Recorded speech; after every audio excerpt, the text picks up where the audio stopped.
As the evening approached, the disciples came to him and he said, "This is a remote place and it is already getting late.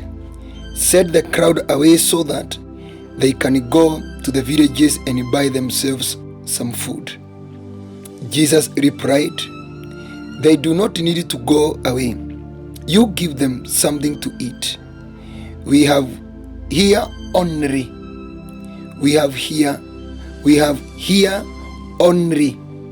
5 loaves of bread and 2 fish."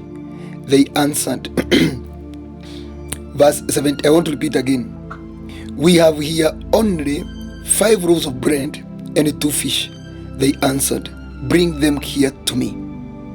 He said, and he directed the people to sit down on the grass, taking the 5 loaves and the 2 fish. And looking up to heaven, he gave thanks. And he broke the loaves. Then he gave them to the disciples, and the disciples gave them to the people. They all ate and were satisfied. And the disciples picked up 12 basketfuls of broken pieces that were left over. The number of those who ate was about 5,000 men, besides women and children. Matthew 14, from verse 15 to verse 21. The grace of multiplication. I thank God because of another key. This is key number 12, the key of thanksgiving. One day, Jesus found himself in a precarious situation where he was in dire need. He was with a group of people, about 5,000 men, without counting women and children. They had been with him 3 days.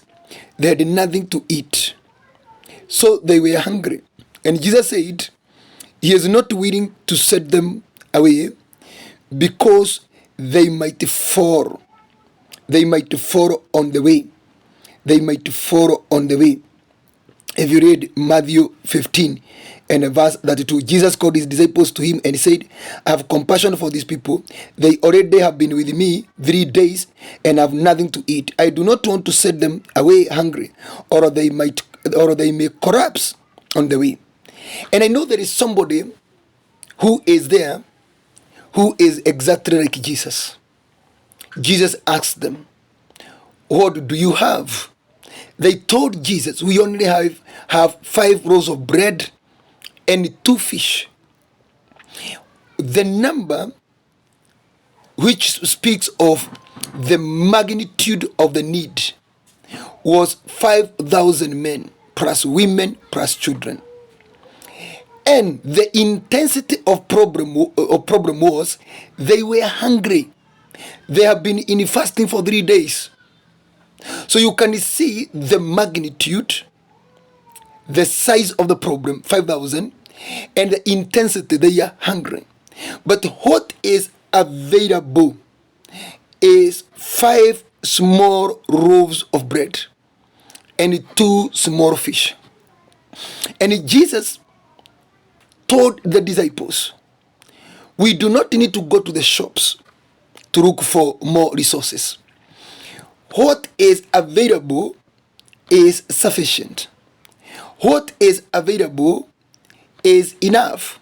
What is available is all that is needed to feed all these people, and we shall have surplus. We shall have leftovers. We shall have remainder.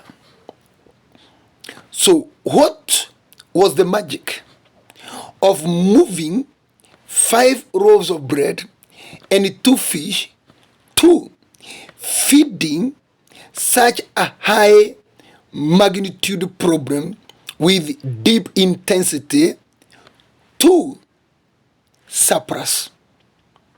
That is why I've said, look at the magnitude, the size of the problem. 5,000 men. Maybe one man would get satisfied by eating 10 bread. Look at the intensity. They are hungry. So they will eat and eat and eat and eat. Then plus women, and women are always more than men. Plus children, children are always more. But what is available is 5 loaves of bread. But with that kind of a problem, and with that kind of the severity of the problem, Jesus is saying we shall have surplus. What was a game changer? Thanksgiving. The Bible says, taking 5 loaves and the 2 fish, and looking up to heaven, he gave thanks. And he broke the loaves. Then he gave it to the disciples, and the disciples gave them to the people. They all ate and were satisfied, and they picked leftovers of 12 basketfuls of broken pieces of bread. That is magical. 5,000. We multiply it into 50 million. So you could be operating with a very limited grace. You could be operating with a very limited capacity. You could be operating with a very limited customer numbers. You could be operating with a very limited salary. You could be operating with a very limited idea. You could be operating with a very limited enthusiasm. But when we put that limited available resource, if we put on it thanksgiving, we thank God, it is a multiplier. Thanksgiving is a multiplier, that it multiplies the little available into surplus, into leftovers, into abundance, into overflow, into unlimited, into immeasurability, into surpassing. You become somebody who walks with extra. Jeremiah one day said in Jeremiah 33 and verse 11b, give thanks to the Lord Almighty, for the Lord is good, his love endures forever. So what will be the ripple effect of giving thanks to the Lord because he is good and his love endures forever? He says, for I will restore the fortunes of the land as they were before, says the Lord. So that giving is a trigger of diversity, is a trigger of increase, is a trigger of multiplication, is a trigger of addition, is a trigger of more than you can handle. So we need to multiply. You could be being paid a very small salary. When you try to budget it, it is not enough. The secret is give God thanks through that. Thank God. Jesus gave thanks. He did not look at the problem. He did not consider what was available. But he focused to God with a spirit of gratitude. You see, he is looking unto heaven and he gave thanks to God for whatever was available. The effect of that is, despite the problem being so deep and huge, there was surplus. And I want to declare it prophetically. May God train and teach us how to be thankful. The more we are thankful, that which is small in your eyes, that which is little in your eyes, that which is few in your eyes, it is the same thing you need to record surplus. You are just receiving 10,000 in your M-Pesa account per week.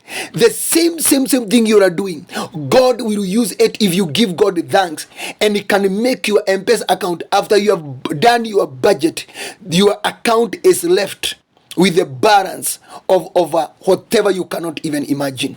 Surplus is going to come in our lives if we understand the art of thanksgiving. For whatever little that is available, thanksgiving multiplies.